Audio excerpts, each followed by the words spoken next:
Hi, இன்றைக்கி வந்து எங்கே போயிருக்கோன்னா கார்த்திகை 1.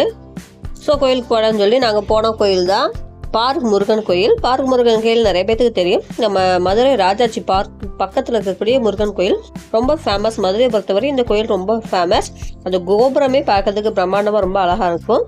ஸோ நாங்களும் கோயிலுக்கு போயாச்சு. கார்த்திகை முதல் நாள்னால நிறைய பேர் மாலை போட்டுட்டு இருந்தாங்க.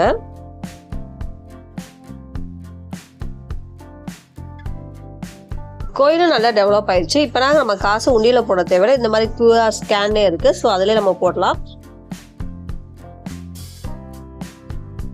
இந்த கோயிலில் கிருபானந்த வாரியாருக்குன்னு சொல்லி தனி ஒரு சிலையை வந்து வச்சுருக்காங்க. ரொம்ப ஸ்பெஷல். அந்த கோயிலுக்கு போனால் போய் பாருங்கள்.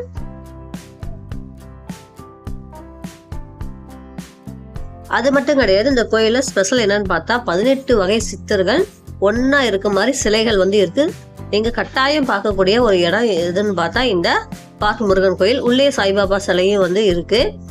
ஸோ ஒரு டைம் ஆச்சு இங்கே போங்க. பக்கத்தில் ராஜாஜி பார்க்கில் வேலை நடந்துக்கு இருக்கு. அதை பற்றி நான் ஃபுல் வீடியோ போடுறேன்.